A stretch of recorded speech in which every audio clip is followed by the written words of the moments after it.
Welcome to this podcast. In this podcast, I'm going to talk about Jupiter's placement in the 7th house or in the sign of Libra.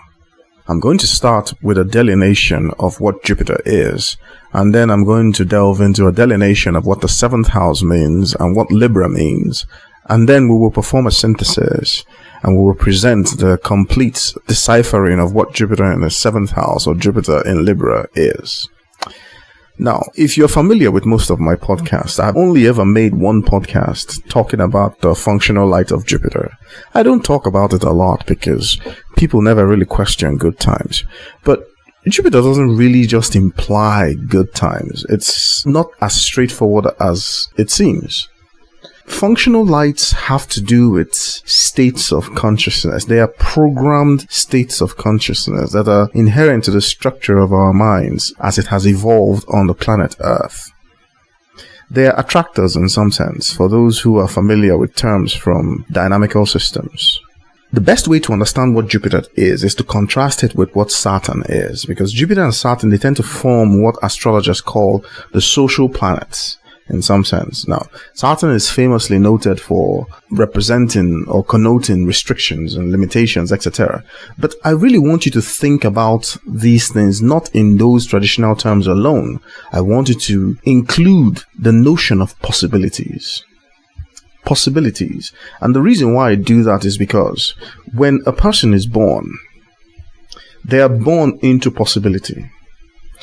I have talked about these possibilities and how they connote narratives, stories.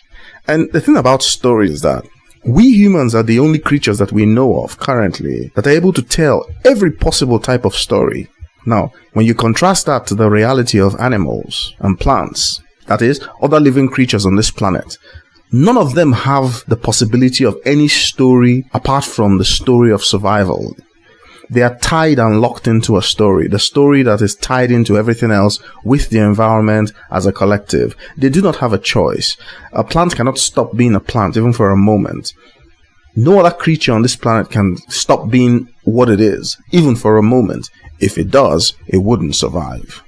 And as a result of that, the information processing or the organizing aspect of these creatures and these plants that have to deal with the way that they sense the environment and how they respond, they are not as sophisticated as that of the human. You see, the human being's nervous system is so sophisticated, so complexly organized, it has become self-aware. And that is a threshold of organized complexity. Alright? And what this sophisticated nervous system does is that it allows us to experience what we call self-awareness, by which I simply mean the ability to choose whatever type of narratives that we want. There is the one story which we are and is shared by everything else in creation, but we have the possibility to look at this one story as if we are separate from it, as if we are outside of it, and that's an illusion. But it is a largesse that we experience as human beings because of the sophisticated complexity of our nervous system. And this sophisticated complexity, it's an organizational strategy. The only reason why we can experience it is because our nervous system is able to build the level of complexity, the level of organized complexity that allows this nervous system to retain this interplay between chaos and precision. And the key to achieving this delicate balance is blackness. Okay? I have talked about this many times and I've proven it from mathematical first principles. Now, when a human being is born, they are born into this possibility of narratives. But like I always say, all living things are expressing something much deeper about the nature of existence. And I've talked about this across many podcasts, where I talk about the fact that at its very basic fundamental level, nature is sexual. Which is why when you get into the reality of complex living things, they're all having sex. And the human being is not different from this programming. Alright? It's just that we now get to tell a latitude and a multitude of stories all revolving around that sexual function. The sexual function is an attractor. It's a great attractor for everything. Okay? So we have the latitude to tell whatever type of sexual stories that we want. And that the peak expression of this latitude which we have is our ability to tell beautiful, truthful love stories. That's really what it is. No other creature on this planet, no other creature that we know of anywhere else, has the latitude of being able to tell these beautiful, truthful love stories. And because such a thing is so unique and independent to us, it must be the thing that qualifies us singularly. So you would have heard me say across a multitude of podcasts that what we are here to do as human beings, we are here to tell love stories. You see, because love is a very complex, very rich, imaginative narrative. It could not occur if we do not have the sophisticated, complex nervous system that we do. The human nervous system is the most sophisticated thing in known existence. Nobody knows of anything more complex, more advanced, or more sophisticated. And so the product of this thing must also be on such a level. Which is why I concur that human beings are not here to imitate animals. Okay? Because that would be a waste of the infrastructure used to create or build or make a human being possible. That's that word, possibility. So when a human being is born, they are born into a possibility space. An existence that proliferates with different pathways for different types of narratives, which we can sense, understand, internalize, and project. Alright? So where Saturn is concerned with the restriction of possibility, Jupiter expands possibility. And simply what that means is that Saturn restricts the proliferation of possibility. This possibility space is like you hear it talked about in science. It's just that they don't tell you that that's what it is. Instead, you hear it as a, uncertainty principle. You hear of it as, the cat is both dead and alive, or wave particle duality. Or you even goes as far as people saying that there is a multiverse and that every possible choice that you can make leads to a different type of universe or a different type of reality. Now that's all bunk. There's only one reality, and every possibility constantly collapses or converges into this one reality. It's not a speculative statement. I have proven it, and the papers are online on my website. You can go visit it if you have friends, or if you yourself are inclined towards mathematical physics. You can go investigate and look at the arguments. It is proven that all manners of possibilities collapse and converge into the one three-dimensional reality that we have. That's why we have a reality that is three-dimensional. Okay? It is this convergence of what I call knowledge spaces. Alright, moving on. But that collapse of possibility into a certainty or a oneness or a particular trajectory, that is the elimination of the fuzzibility. That is the Saturnian attribute. That's what is called Saturn in astrology. Because it's all going on in your head.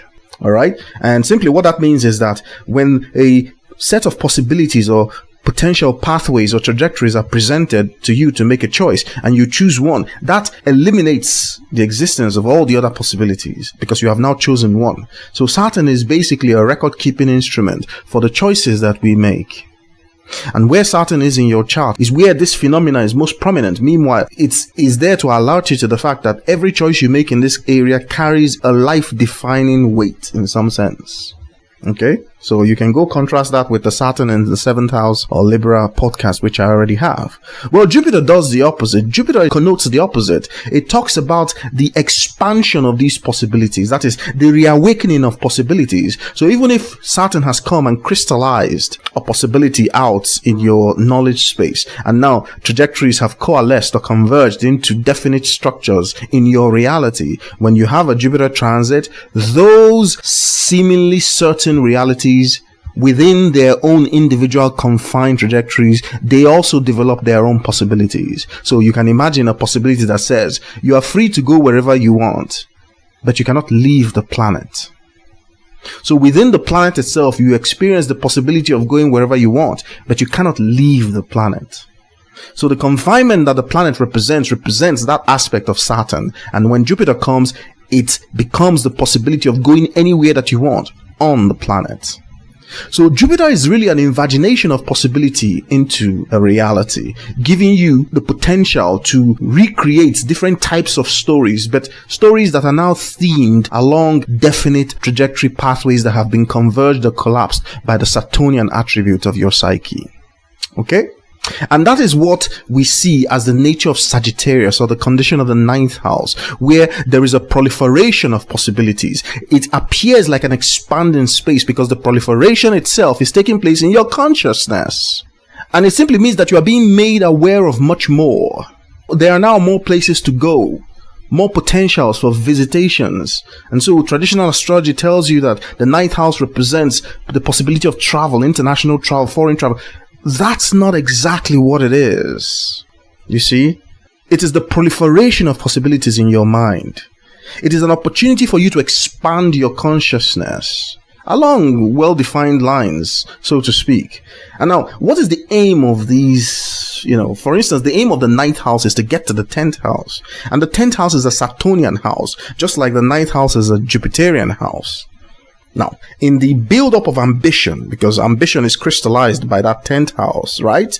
But in the way the narrative says that the trajectories to that 10th house, you can have as many trajectories as possible. But what you really want to do is to find the best possible trajectory for you that will lead to the crystallization of ambition in the 10th house that is stable and long-lasting. And so the 9th house, Jupiter, they represent the introduction of choice. All right? Good. Now, let's talk about the condition of the 7th house, or Libra. Now, you've heard me talk about Libra being a screen, the 7th house being the receipt of that screen, a theater within which options and pathways are playing out. Okay, now a plan is made in Virgo. The plan represents the ambition that is hatched in Leo. The ambition itself comes from the conviction that is seated in the sign of Cancer. All right? That's how it goes. But something else is being introduced here. You see, in the first house, or in Aries, there is a birth of possibility, and it erupts as in some type of fiery nature, which is why it is Aries. It is just concerned with the possibility of being.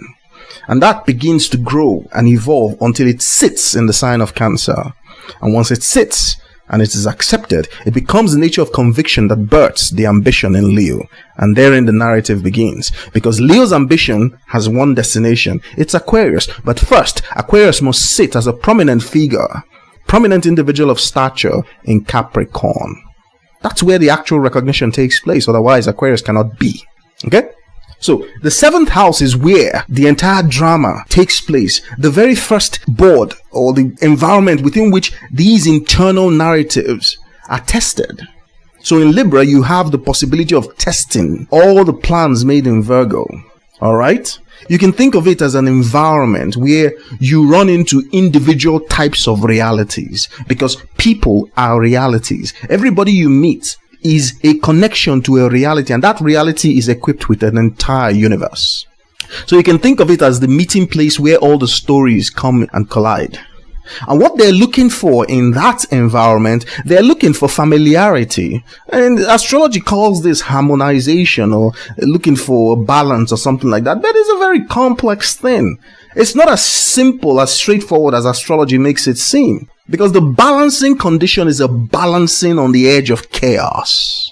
Alright? Because the universe is a net expression of zero.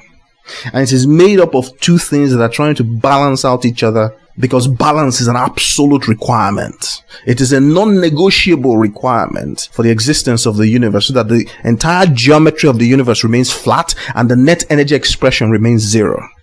And this is a statement about Libra, meaning that the balance is not as easy as just balancing two things. It is the balancing act of a complexly evolving ensemble. And anybody who is used to navigating very varied forms of complex social circles, they would know what I'm talking about, which is why social intelligence is a thing.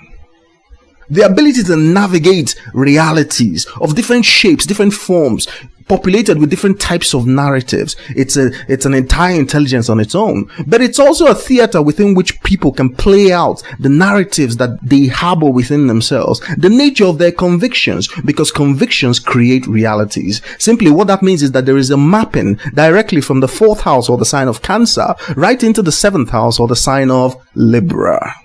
Alright? So what you see in Libra, what you see in the sign of, or in the 7th house, it's directly coming from what the convictions are sitting in the 4th house, or in the sign of Cancer. The translation is Leo and Virgo, okay, or the 5th house and the 6th house. But ultimately what happens is that in the 7th house, or in Libra, you make a choice. All right, out of the possibility space is crystallized one choice. Why? Because you are going to take that choice further. And that is what now becomes Scorpio.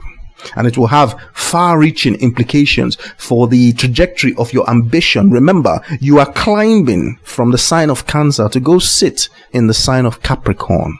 Conviction and the realization of conviction. Okay? So, when Jupiter comes into the 7th house, it proliferates these possibilities. And so the person is spoiled for choice. There will always be a door to knock on. There will always be somebody new to say hello to. There will always be the possibility that emerges out of the dynamism that looks like chaos in some sense. There will always emerge the possibility for a new beginning, a new narrative with another person, a new story. You understand? And so it becomes an enterprise in exploration in some sense. And usually when you have this pattern in your natal chart, it means that this is a source of fertile information because it is going to be used somewhere else. Anywhere you find Jupiter in your natal chart, there is compensation taking place there. And the compensation is very crucial. It's not just interpreted as luck or some type of benign whatever. It is a compensation, meaning it is guaranteeing the stability of the entire narrative in the natal chart. So if everything is veering off to one condition where it is not supposed to be somewhere in the natal chart, it is the job of that Jupiter to compensate. All right?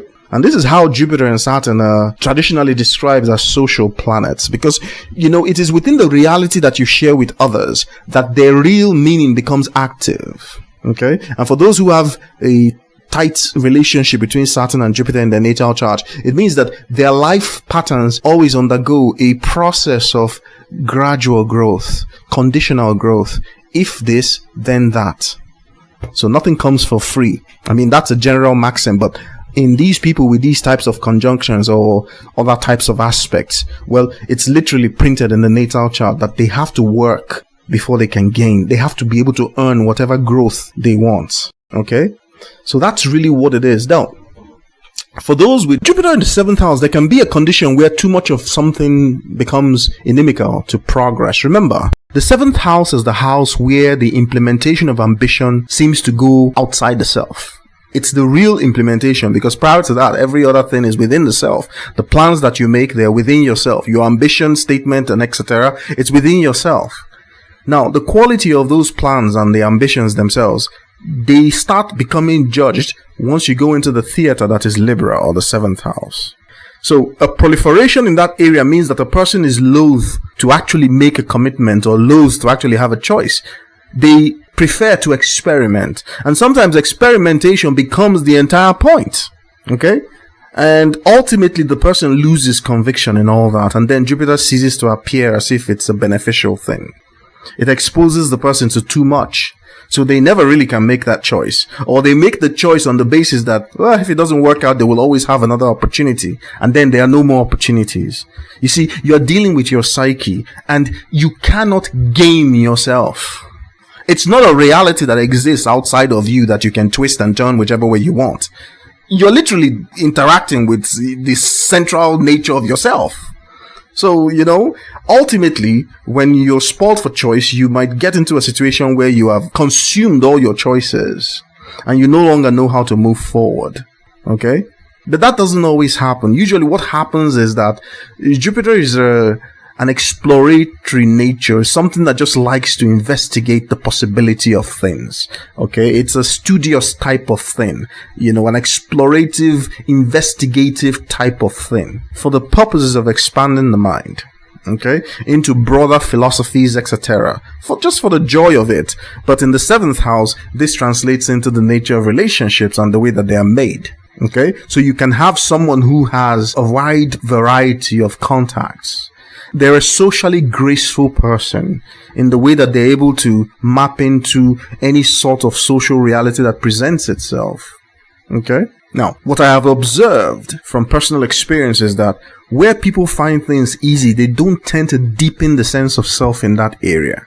Okay? Now, where you find Saturn is where you tend to deepen your sense of self. Why? Because it is harder to make progress in that area. And progress is defined by the satisfiability of your desires. So where you have Saturn, you desire something and you seem to struggle to satisfy that desire. Well, where you find Jupiter in your natal chart, The desires you have there, it's like they are being revealed by the nature of the satisfaction. That is, you experience satisfaction before you even realize that you have a desire in that area. So it's almost as if you are exploring and revealing the content of your own desires in that area. And so you can see how these things appear to be contrasts of each other, but they're not really. The idea is that they're within one natal chart and they're always working together. And so the idea of Jupiter in the 7th house or in Libra must be met with a sense of balance. And simply what balance means is that I've talked about why it is not such a superficial thing as balancing two things. It's very complex. You may have to balance things as if you're a juggling expert. But the idea of the aspect of your mind that is this social phenomena called Libra, that aspect of the mind allows you to balance a whole range of things in ways that are sometimes very difficult to explain to other people. But you're doing it deep inside you almost effortlessly, which is where that social intelligence narrative comes from. The 7th house is concerned with ambition because you are climbing from the sign of Cancer to Leo, to Virgo, to Libra, then Scorpio, and then Sagittarius, and then Capricorn. Okay, so Libra must have intention. It's just something that you have to be aware of the fact that there is a climb. It's not airy-fairy for the party, etc. No, there is a purpose to every reality that is contacted, every reality that is aligned with. It has a much grander purpose in the unfolding life story of a person. So the downsides of Jupiter in the 7th house or in Libra is that people forget this. They're having so much fun in that area that they forget that there is actually purpose to all of this. Okay? It's not free lunch. Ultimately, the possibilities that come into your life experience at that point, they are there for a reason. They're compensating for something. And if you really understand what that is, you will realize that there is no bonus. It's actually necessary. And so one of the tendencies in this area is to become very wasteful of opportunities. Not being able to maximize the opportunities and the possibilities as they present themselves to the individual. And if you get stuck in the understanding that there will always be another opportunity for you, and that leads to ultimately a complete waste of time, where by the time you now need these resources or you need these contacts or you need these realities, they become very scarce. And you begin to wonder, what happened to my luck? Alright? Because of this tendency, the Jupiter in Libra person or Jupiter in the 7th house person tends to attract people that are like them as well. People who are not serious about the climb. People who don't really know that there is a climb. Or people who feel like there will always be the opportunity to climb. Alright? And that's not what you need in these types of environments because, well, if both of you are going off the edge of a cliff, then who exactly is going to remind who of the seriousness of the climb? Now, Jupiter in 7th house person or Jupiter in Libra person who has learned about the climb and the seriousness of it all, meaning they have learned to put themselves in a position where every opportunity is seen for what it is, and you must make the best of each and every one of them, then these are people who become exceedingly successful. Why? Because their contact book is full of people and contacts and things and realities that can make things happen. That is the ultimate ambition climbing mechanism. Okay? Because ultimately what that Jupiter wants to do is it wants to climb and sit in Capricorn. It wants to become so practical and so real that what it connotes or what it really is now demonstrable as a material success. Now, remember what I said. Every reality is really a sexual narrative, is a love story. Alright? Now, what Jupiter in Libra or in the 7th house does is that it gives you a greater possibility to achieve your love story. And if you are fortunate enough in this lifetime as a human being to experience a true love story, then you will understand the value of what I'm talking about, because it is the highest possible expression of these beautiful truths that we're talking about. It is what it means to live as a human being. Because nothing else, look around you, everything around you, nothing else can experience that and actually understand what it means. You are unique as a human being to be able to experience these beautiful love stories that are true. Okay? To experience the unification that takes place, because Jupiter in Libra or Jupiter in the 7th house, it will take you into Scorpio. Alright? And if that is sitting correctly in the 7th house, then what you get in Scorpio is an amazing love experience. But if you do not take it seriously, whereby you now imagine that all of it is just fickle and social butterflying things, then you don't care. There are many people, many faces, many realities, and you try to take each one into Scorpio. It's a disaster. Scorpio does not have anything to do with frivolities. Nothing at all. You're there in Libra to choose the serious one that you can take into Scorpio. If you take in the right one, everything blossoms into a success by the time it gets into Sagittarius. Alright? Because it's on its way to Capricorn. But if you take in the wrong one, instead of an expanding possibility space in Sagittarius, what you're going to meet is a definite contraction, a loss.